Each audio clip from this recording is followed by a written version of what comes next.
아버지, 제가 잘못했어요. 한 번만 살려주세요. 아들의 눈물, 후회. 그것도 저를 멈출 수는 없었어요. 저에게 더 이상의 자비는 남아있지 않았습니다. 나가거라. 내가 뭔데 나를 찾은 거냐? 내게는 너 같은 한심한 아들은 없다. 아버지가 저 버리면 저는 진짜 갈 곳이 없어요. 한 번만 숨겨주세요. 네. 왜 내 부모는 내가 아쉬울 때만 부모인 거냐? 내가 그렇게 원했던 대로 나는 너를 버렸다. 자식을 이렇게 내치는 부모가 어디 있어요? 저 이번에 잡히면 죽어요. 제발요. 왜 회사에서 저 자른 거예요? 부모가 자식한테 이런 법이 어디 있어요? 아버지가 책임지세요. 그래. 내가 너 벌 준 것 같으냐? 이건 인과응보. 너희 엄마의 피눈물인 줄 알아라. 45년을 함께 살아온 아내를 작년 11월 먼저 떠나보냈습니다. 그날은 하늘도 제 마음을 아는지 비가 하염없이 내리던 날이었습니다. 아들에게서는 한순간도 부모 잃은 자식의 안타까움이나 슬픔은 어디에도 없었습니다. 전날부터 핸드폰만 들고 들락날락거리는 것이 제 눈에는 여간 마음이 불편하지 않았어요. 아들 회사 사람들, 동네 사람들도 와서 위로를 건네고 울어주는데 저녁 9시가 되기도 전에 아버지, 저 회사에 급한 일이 있어서 가봐야 할 것 같은데요. 그래. 내 엄마 장례보다 더 급한 일이 뭔데 그게. 알았다. 가봐라. 하고 보니 며느리는 이미 밖에 나가 서 있었어요. 금이야 오기야 키운 아들이 제 어머니 장례식 날 억장이 무너지는 것 같았습니다. 조문 온 사람들의 수군거림도 사람들의 아들 며느리는 어디 갔느냐고 묻는 질문에 가슴이 무너져 내렸습니다. 장례식장의 침침한 불빛 아래 저는 멍하니 서 있었습니다. 아내의 영정사진이 제게서 등을 돌린 듯 했습니다. 45년을 함께한 사람이 갑자기 사라지니 이 세상이 무너진 것만 같았습니다. 그런데 하나밖에 없는 아들 며느리는 이런 일이 있을 수 있단 말입니까? 아이고, 이 과장은 어디 갔어요? 옆집 김 여사가 제 손을 꼭 잡았습니다. 정말 너무 속상하시겠어요. 고개만 끄덕였습니다. 말을 해도 목소리가 나올 것 같지 않았습니다. 아들과 며느리는 검은색 승용차를 타고 장례식장을 떠났습니다. 창밖으로 흐르는 빗물처럼 제 마음에도 비가 내렸습니다. 하나뿐인 아들마저 아내의 마지막 길을 끝까지 함께하지 않다니. 그 모습을 지켜보던 사람들은 수군거리기 시작했어요. 아니 이 과장님 좀 봐. 각오 없어. 며느리는 잠깐 삐쭉 코빼기만 보여주고 가버렸어. 어르신들 불쌍해서 어떡해? 조문객들이 하나둘 자리를 떠나고 장례식장은 점점 조용해졌습니다. 친구들이 제게 술을 권했지만 거절했습니다. 맑은 정신으로 아내와의 마지막 밤을 보내고 싶었습니다. 여보, 우리 아들이 이렇게 변했어. 아내의 영정 사진을 보며 속삭였습니다. 당신이 살아있을 때는 이러지 않았는데. 장례식장 의자에 앉아 그 시절을 떠올렸습니다. 우리가 처음 만났던 날, 결혼식 날, 그리고 아들이 태어난 날. 신혼 첫날 아내는 저를 보며 환하게 웃었습니다. 우리 어떤 어려움도 함께 이겨나가자. 그 말을 지키며 우리는 45년을 함께 걸어왔습니다. 결혼 후 아이가 생기지 않아 시부모님의 눈치를 보던 시절. 아내는 얼마나 많은 눈물을 흘렸는지 모릅니다. 친정에도 못 가고 시댁에서 후손을 못 이어주는 며느리라는 소리를 들어가며 3년을 견뎠습니다. 얼마나 많은 날을 맘졸이며 시부모님께도 남이 집에 시집 왔으면 때를 이어야지. 어떻게 그런 몸으로 너희 부모님은 너를 남이 집에 시집 보낼 수 있단 말이냐? 시집살이 말도 못하게 당했는데 저는 정작 부모님과 친척들의 그런 시집살이와 냉대를 알고 있었지만 모르는 채 했습니다. 결혼 3년이 지나 어렵게 생긴 아들. 그 아들 낳았을 때는 우리 부부는 세상을 다 가진 것 같이 행복했었습니다. 갓 태어난 아기를 안고 저를 바라보며 활짝 웃던 그 모습이 눈앞에 아른거렸습니다. 여보, 우리 아들이에요. 봐요. 당신 눈썹을 닮았어요. 발도 당신 발이랑 똑같아요. 너무 이쁘죠? 아들이 태어나자 시부모님의 태도도 바뀌었고 우리 가정에도 웃음이 찾아왔습니다. 아내는 밤낮으로 아들을 돌보며 한 번도 불평하지 않았습니다. 아들이 열이 나면 밤새 옆에서 간호하고 학교 갈 때는 새벽부터 일어나 도시락을 싸주었습니다. 그 아들이 지금은 엄마의 장례식장에서 급한 일이 있다며 나가버렸습니다. 아내가 얼마나 마음 아파할까. 그 생각에 가슴이 찢어지는 듯 했습니다.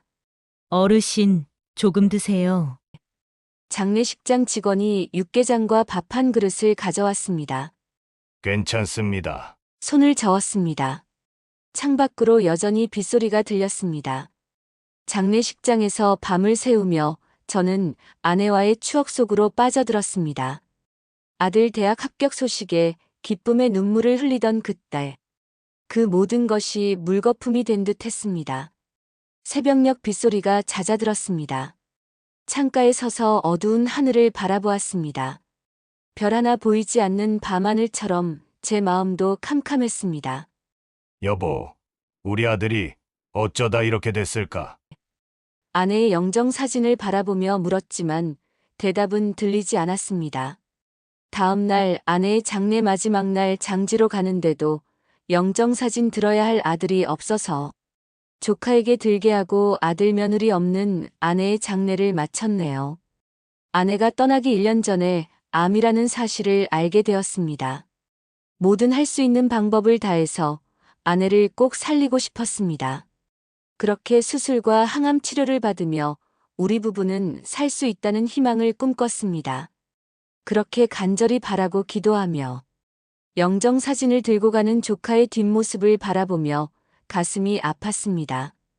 그 자리는 아들이 있어야 했는데 장례 내내 아들은 몇 번 얼굴만 비추고 대부분 자리를 비웠습니다.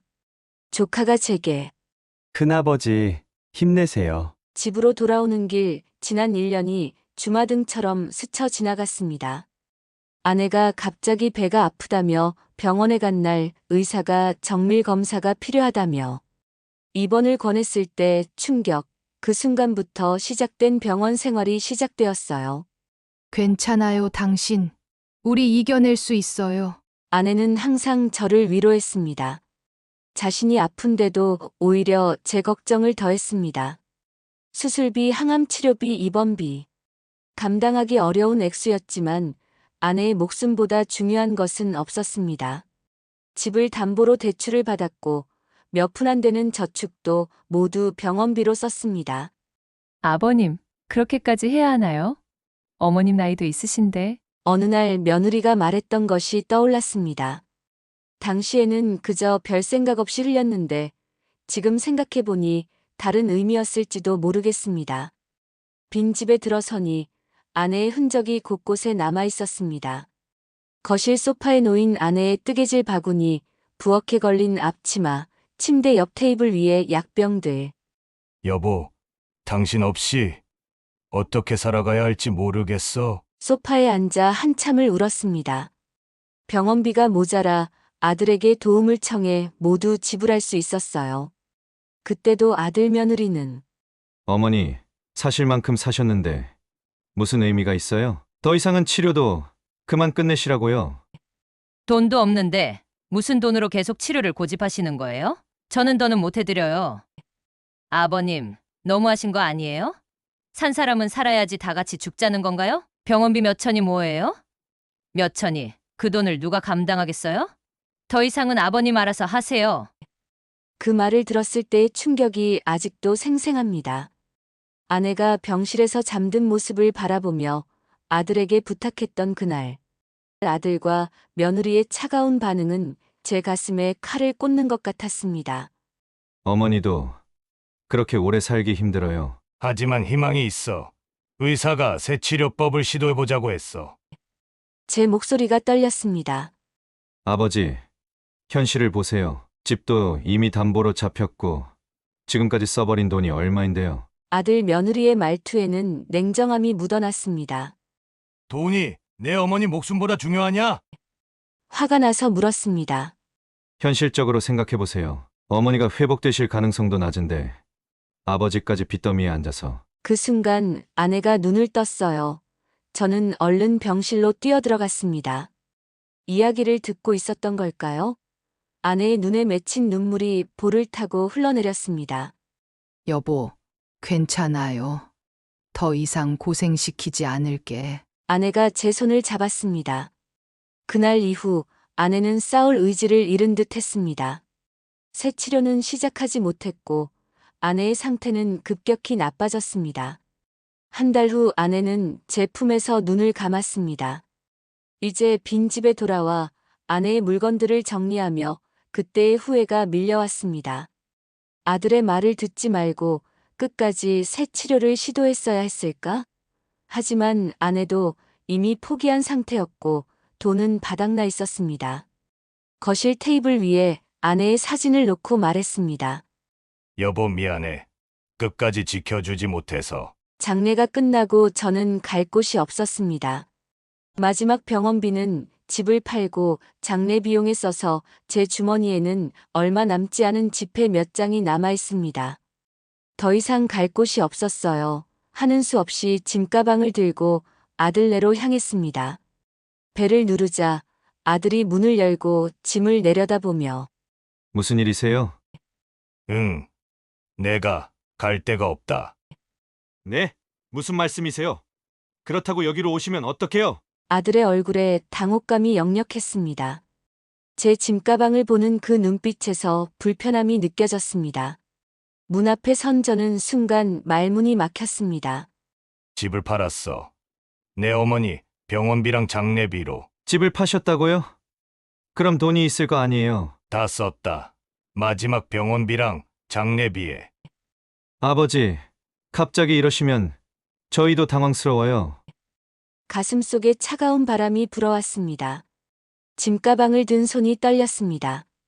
아내가 살아있을 때는 상상도 못했던 상황이 벌어지고 있었습니다. 오늘만이라도 좀 있게 해다오. 내가 방법을 찾아볼 테니까. 그러니까 어차피 돌아가실 어머니 치료는 왜 해가지고. 아버지, 저희 집에도 계실 수 없어요. 어떻게 여기로 오세요? 아버지가 저한테 해준 게 뭐가 있다고. 이제 어머니도 안 계시니까 알아서 사세요. 아들의 말에 가슴이 무너졌습니다. 평생 아들을 위해 살아왔는데 이제는 하룻밤 재워줄 수조차 없다니. 요양원에 가시면 되잖아요. 그 말이 가슴을 찔렀습니다. 아들에게 쫓겨나 이제는 요양원까지 가야 한다니. 그때 며느리가 나오며 아버님, 저희도 할 만큼 했어요. 어머니 병원에 계실 때 병원비대 드렸잖아요. 더 이상 저희가 어떻게 해요? 그리고 이 아파트에 노인들 못 살게 되어 있어요. 아파트 값 떨어지니까. 아파트 값 떨어지면 아버님이 책임지실 거예요? 더 이상 저희를 나쁜 사람 만들지 말고 가세요. 저희가 해드릴 수 있는 게 없어요. 그러지 말고 아까 말씀드렸던 요양원에 가시면 되잖아요. 아버지 연금 있으니까 그걸로 들어가면 되겠네. 모자라는 10만 원 정도는 제가 내드릴게요. 여보, 문 닫아. 나 PT 있어서 가봐야 해. 아들과 며느리의 차가운 말들이 가슴을 파고들었습니다. 그렇게 쉽게 저를 내쫓다니. 아들의 눈에 비친 제 모습은 이제 짐덩어리에 불과했나 봅니다. 그 말이 가장 아팠습니다. 평생 아들을 위해 살아왔는데 그 마음이 전혀 전해지지 않았나 봅니다.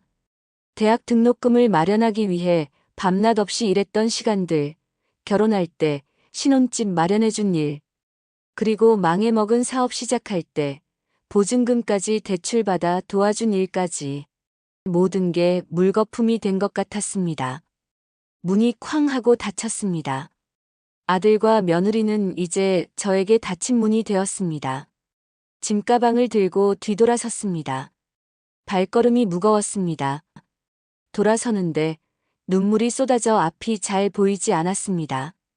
아내가 있었다면 이런 일은 없었을 텐데. 아내는 항상 모든 것을 다 챙겼습니다. 하지만 이제 저는 혼자였습니다. 아파트 단지를 나오는데 갑자기 비가 내리기 시작했습니다. 그냥 빗속을 걸었습니다. 어디로 가야 할지, 이제 무엇을 해야 할지 막막했습니다. 비가 너무 많이 내려서 택시를 잡으려 했지만 짐이 많다며 태워주지 않아 2대를 그냥 보내고 걸었습니다. 작은 우산 하나가 내 몸과 짐을 다 막아주기는 역부족이었습니다. 이 비는 내 눈물인가 빗물인가. 걷다가 몸도 맘도 춥고 지쳐 더 이상 걸을 수가 없었습니다. 앞에 보이는 상가 찜질방으로 들어갔습니다. 찜질방 안은 후덥지근했습니다. 몸은 따뜻해졌지만 마음속 한기는 쉽게 가시지 않았습니다. 젖은 양말을 벗고 슬리퍼로 갈아 신으며 45년을 함께한 아내가 그리웠습니다. 아내가 있었다면 지금 이런 처지가 되지는 않았을 텐데. 아들과 며느리가 한 말들이 한마디 한마디 가슴을 파고들었습니다. 내가 어쩌다 이런 신세가 되었나. 여보, 나 좀 데려가지 왜 혼자 갔소? 가을에서 겨울로 넘어가는 날씨였지만 저에게는 평생 겪어보지 못한 날씨 같았습니다. TV 앞에는 몇몇 사람들이 앉아 있었고 구석에는 혼자 누워있는 노인들도 보였습니다. 따뜻한 온돌바닥에 누웠습니다. 천장을 바라보며 아들과 며느리의 말이 귓가에 맴돌았습니다. 아버지가 저한테 해준 게 뭐가 있다고. 요양원에 가시면 되잖아요. 눈물이 흘렀습니다. 아내가 아프기 전까지만 해도 우리는 넉넉하지는 않아도 편안하게 살았습니다. 작은 집이지만 우리 둘만의 보금자리가 있었고 아들 가족도 명절이면 찾아왔었는데 이렇게 하룻밤을 보내고 내일은 또 어떤 날이 될지. 그래도 살아야겠다는 생각이 들었습니다. 아내를 위해서라도, 아내가 그토록 사랑했던 저를 위해서라도. 잠이 들었다 깼다가를 반복하다 보니 날이 밝았어요. 온몸은 두들겨 맞은 것처럼 아프고 손가락 하나 꼼짝도 할 수 없었지만 겨우 몸을 일으켜 밖으로 나갔습니다. 답답한 아내만 있으면 숨이 막히고 죽을 것 같은 공포가 밀려왔습니다. 주위 상가턱에 앉아 멍하니 있다 보니 벌써 오후 1시가 넘은 시간이라 뭘 좀 먹어야 할 텐데 먹힐 것 같지도 않고 얼큰한 컵라면 국물이나 하나 먹을까 하고 찜질방으로 들어서려고 할 때 어디서 많이 듣던 목소리가 들렸습니다. 며느리와 어떤 낯선 젊은 남자와의 대화였습니다. 자기야, 우리 내일 거제도 여행 갈까? 거제도 가자고 했었잖아. 어제 제주도 다녀왔는데 또 가자고? 순간 귀를 의심했습니다. 제 며느리의 목소리가 맞았습니다. 아내의 장례식 때 이들은 제주도 여행을 갔던 겁니까? 그래서 아들과 며느리가 없었던 거였습니까? 떨리는 손으로 핸드폰을 꺼내 동영상을 찍기 시작했습니다. 나 일도 해야 하고. 아니, 휴가 내면 되잖아. 급한 일 있다고 둘러대고. 그것도 한두 번이지. 이제는 관장이 속는 것 같지 않아. 그래도 자기가 실력 있으니까 자르지는 못하잖아. 내일 가자, 응? 내가 명품 시계 자기랑 잘 어울릴 만한 거 하나 봐놨어. 거제도 다녀와서 시계 사줄게. 저는 손발이 부들부들 떨렸지만 이 모든 것을 동영상을 찍고 있었어요. 이런 못된 것 같은 이라고. 그리고 그들의 대화는 계속 이어졌어요. 그러다 들키면 어쩌려고? 자기 시어머니 장례식 때도 우리 제주도 다녀왔는데. 내가 미쳤어? 힘들게 장례식장에서 봉사하게? 그리고 걱정 마. 우리 시아버지가 집에 왔더라고. 그래서 내가 쫓아버렸잖아. 다시는 안 올 거야. 그리고 우리 남편 등신이야. 내 말 한마디면 뭐든 오케이니까. 걸리면 남편한테 씌워서 이혼하면 돼. 회사에서 바람 피웠다고. 다리에 힘이 풀려 벽에 기대어 섰습니다. 가슴이 터질 듯이 뛰었고 숨이 가빠졌습니다. 남편을 등신이라 부르는 며느리. 아픈 시어머니가 투병 중일 때 바람을 피운 며느리. 그리고 제가 거처를 구하러 왔을 때 쫓아냈다고 자랑하는 모습까지. 이 모든 것이 꿈이길 바랐습니다. 하지만 현실이었습니다. 뚜렷이 들리는 그들의 웃음소리가 제 가슴을 찢어 놓았습니다. 우리 들어가자. 여기서 이러면 누가 볼 수도 있고. 그러면서 며느리와 그 남자는 상가 옆 모텔로 들어갔어요. 제 인생이 이렇게 무너질 줄은 몰랐습니다. 아내를 잃고 집을 잃고 이제는 아들까지. 아들이 행복하기만을 바랐는데 그 행복마저 흔들리고 있었던 겁니까? 찜질방으로 돌아가려니 발걸음이 무거웠습니다. 그렇게 멍하니 서 있는데 누군가가 인사를 했어요. 안녕하세요, 아버님. 네. 누구세요? 저는 이 과장님과 같은 회사 박대리라고 합니다. 그제 어머니 장례식장에서 뵈었습니다. 아, 그러세요. 감사합니다. 인사를 드렸어야 하는데 제가 경황이 없어서요. 아닙니다, 아버님. 혹시 점심 식사하셨어요? 아직 전이시면 날씨가 추운데 저랑 순댓국밥 한 그릇 하시겠어요? 아, 네, 아직 전이긴 한데. 손에 쥔 휴대폰이 아직도 떨리고 있었습니다. 방금 목격한 일이 현실이라는 것이 믿기지 않았지만 박 대리를 얼떨결에 따라 나섰습니다. 괜찮으세요, 아버님? 얼굴이 창백하신데. 박 대리가 걱정스럽게 물었습니다. 아, 네, 괜찮아요. 가까운 국밥집으로 가시죠. 제 이름은 박준호라고 합니다. 이 과장님 팀에서 일하고 있어요. 아버님, 이 과장님 소식은 좀 알고 계세요? 국밥을 기다리며 그가 물었습니다. 아들 말이오. 그저 그렇습니다. 정말 마음이 아프셨겠어요. 장례식에 많이 안 계시더라고요. 네, 회사 일로 바쁘다고 하더군요. 박 대리의 얼굴에 미묘한 표정이 스쳤습니다. 무언가 말하려다 그만두는 듯 했습니다. 혹시 아들에 대해 뭔가 아시는 게 있나요? 회사에서 무슨 사고라도. 조심스레 물었습니다. 그는 잠시 망설이더니 말했습니다.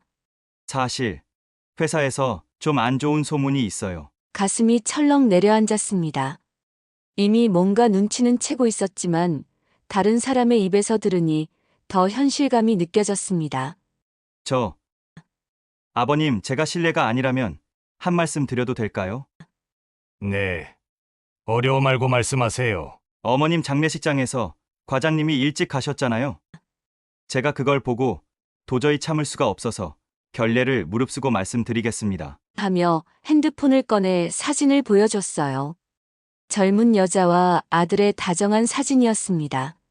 그리고 그 여자 SNS를 열어 보여주는데 온갖 아들과 그 여자의 사진들, 여행 사진들이 가득 있었습니다. 저희 회사 신입여 직원입니다. 1년 전에 입사했는데 그 직후부터 두 사람이 불륜을 저지르고 있습니다. 두 사람만 모르지 회사에서는 직원들이 다 알고 있습니다. 그리고 어머니 장례식 날도 이 여직원과 함께 호텔에 갔습니다. SNS에 있는 명품 사진들 모두 과장님이 사준 것들입니다. 과장님과 동기분이 그러는데 과장님이 어머니 보험금 타서 이 명품 사주고 쓴다고 자랑했다더군요. 저는 정신을 차릴 수가 없었습니다. 한 번의 충격으로 가슴이 미쳐 회복되기도 전에 또 다른 충격이 밀려왔습니다. 아들이 아내의 장례식 날 불륜 상대와 호텔에 갔다니, 아내의 보험금을 타서 명품을 사줬다니, 그랬습니다. 저는 경황이 없어서 아내에게 보험이 있다는 사실을 까맣게 잊고 있었습니다. 우리가 나이 먹어서 어찌 될지 모르니 수익자를 아들 명의로 했던 게 이제야 생각났습니다. 그 돈만 있었어도 아내에게 더 치료를 해볼 수도 있었을 텐데. 이 사진들 제게 보내줄 수 있어요? 네. 증거는 차고 넘칩니다. 얼마든지요. 하며 박 대리는 사진첩에 있는 동영상과 사진을 모두 보내주었어요. 핸드폰 화면 속 사진들을 하나씩 넘겨볼 때마다 심장이 찢어지는 듯 했습니다. 아내가 투병 중일 때 아들은 신입 여직원과 불륜을 저지르고 있었던 것입니다. 그리고 며느리도 바람을 피우고 있었습니다. 두 사람만 모르는 바람인가요? 내 회사에서는 다들 알고 있습니다. 눈앞이 캄캄해졌습니다. 아내가 그토록 사랑했던 아들 며느리. 그들의 모습이 이렇게 추악했다니 믿기지 않았습니다. 아버님, 정말 죄송합니다. 제가 이런 말씀을 드려서. 아니요, 알려줘서 고맙소. 진실은 언젠가는 드러나는 법이니. 목소리가 떨렸습니다. 아버님께서는 앞으로 어떻게 하실 계획이신가요? 글쎄, 아직은 모르겠소. 일단 생각할 시간이 필요할 것 같소. 식사를 마치고 나왔습니다. 겨울바람이 차갑게 얼굴을 스쳤지만 마음속 한기만큼 차갑지는 않았습니다. 아버님, 혹시 당장 지내실 곳이 필요하시면 제가 도와드릴 수 있습니다. 제 친구가 고시원을 운영하는데. 아니, 괜찮소. 신경 써줘서 고맙소. 그렇군요. 혹시라도 제 도움이 필요하시면 언제든 연락 주세요. 찜질방으로 돌아와 생각하니 이곳에서 언제까지 지낼 수 있을까? 박대리한테 부탁을 해볼까 생각했지만 더 이상 남한테 신세를 질 수는 없었습니다.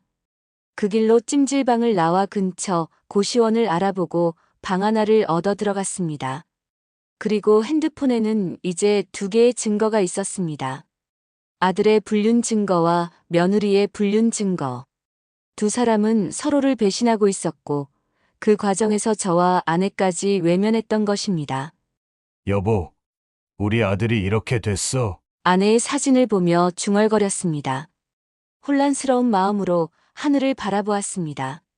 어떻게 해야 할까? 증거를 모두 보여주고 두 사람의 관계를 무너뜨려야 할까요? 아니면 그저 침묵하고 자신의 길을 가야 할까? 한 가지 분명한 것은 더 이상 아들에게 의지하거나 기대할 수 없다는 사실이었습니다. 이제는 홀로 서기를 해야 했습니다. 새로운 인생을 시작해야 했습니다. 이제부터는 내 인생을 살아야겠어. 여보, 지켜봐줘. 저는 충격으로 혼란스러워 정신을 차릴 수가 없었습니다. 가만 있자. 내가 이러고 있을 때가 아니지. 다음 날 저는 어제 며느리가 들어갔던 그 모텔로 갔습니다. 근처에서 며칠을 며느리의 동선을 확인하고 모텔에 오는 날을 체크했습니다. 일주일에 2~3번 주로 화, 목, 금요일이 며느리가 모텔에 오는 날이었습니다.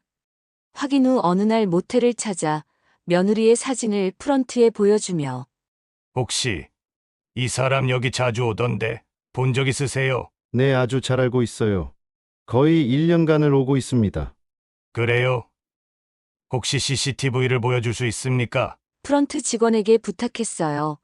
네, 당연히 드릴 수 있죠. 하도 짜증나게 하고 꼴 사나워서 다 담아놨어요. 그리고는 USB를 하나 건넸습니다. 손에 쥔 USB가 무겁게 느껴졌습니다.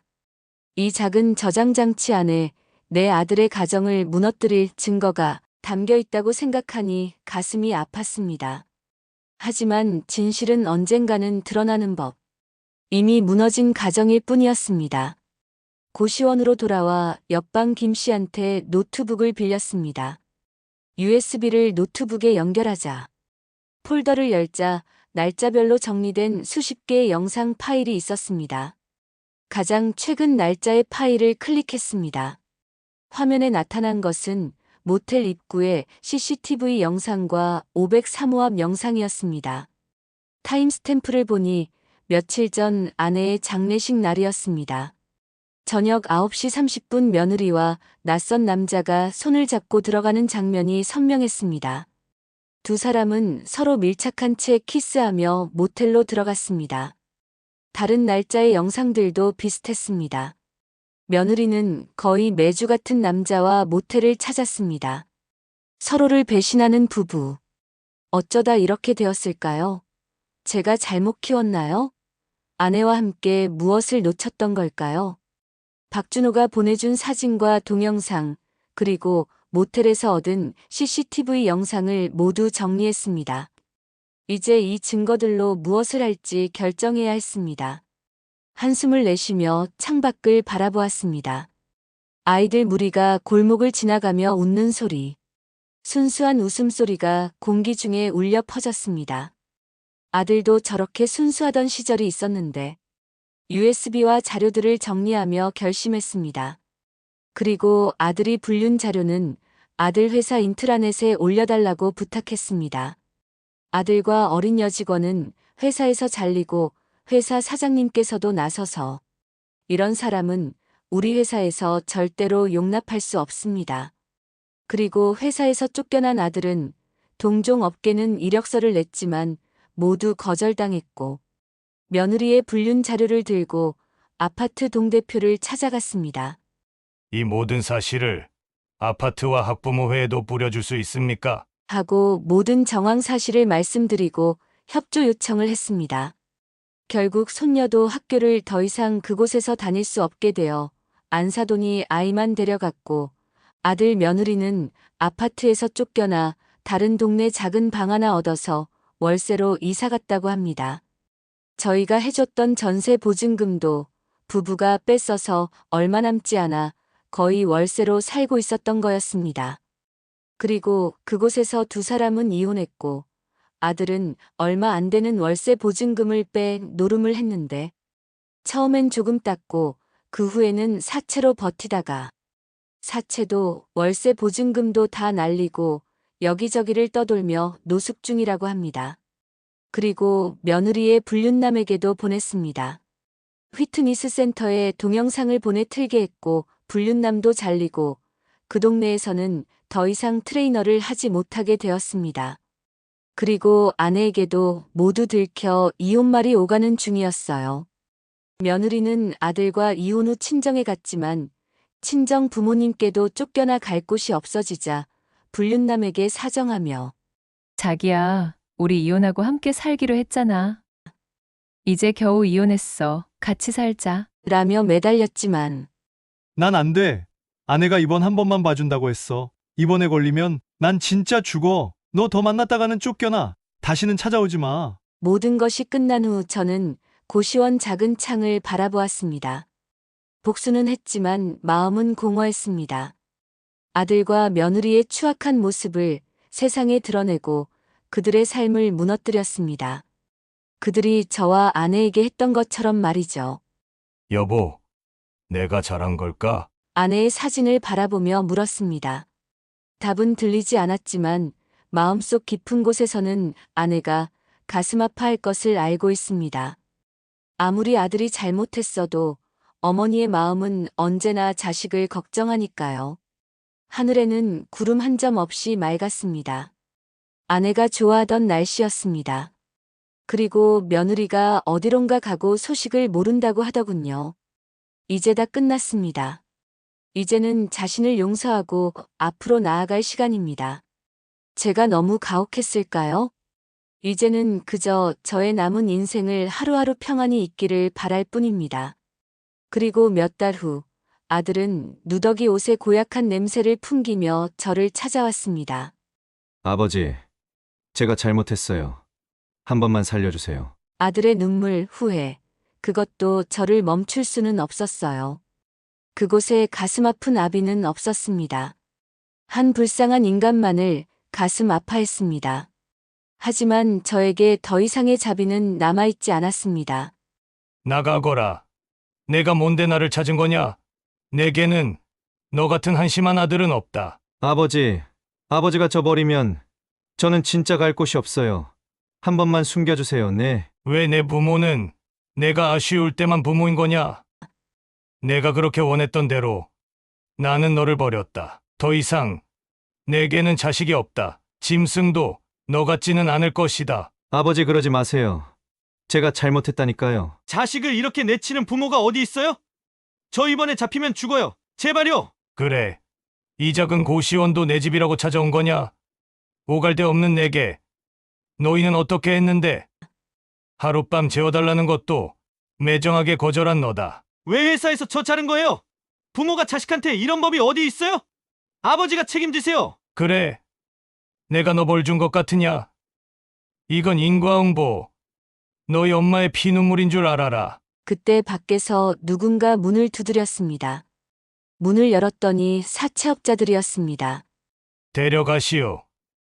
이 사람 저는 모르는 사람입니다. 문이 닫히고 아들의 울부짖는 소리가 점점 멀어졌습니다. 창문으로 사채업자들이 아들을 끌고 가는 모습이 보였습니다. 잠시 가슴이 아팠지만 이내 굳게 마음을 먹었습니다. 여보, 이제 진짜 끝났어. 방 안에 혼자 남아 아내의 사진을 바라보았습니다. 한때는 행복했던 우리 가족의 사진도 함께 있었습니다. 어린 아들을 안고 있는 아내, 졸업식 날 자랑스럽게 웃던 아들. 그 모든 추억이 이제는 먼 과거가 되었습니다. 그가 떠난 후 벤치에 앉아 하늘을 오래 바라보았습니다. 아내가 떠난 지 1년이 다 되어갔습니다. 그동안 많은 일이 있었고 제 인생은 완전히 달라졌습니다. 이제는 고시원 근처 작은 원룸에서 혼자 살고 있습니다. 고시원 관리인 일을 하며 적은 급여로 살아가고 있습니다. 가끔 동네 노인들과 바둑을 두거나 산책을 하며 시간을 보냅니다. 복수는 달콤했지만 그 뒤의 공허함은 더 컸습니다. 그래도 이제는 마음의 평화를 조금씩 찾아가고 있습니다. 아내가 원했던 것처럼 남은 인생을 담담하게 살아가려 합니다.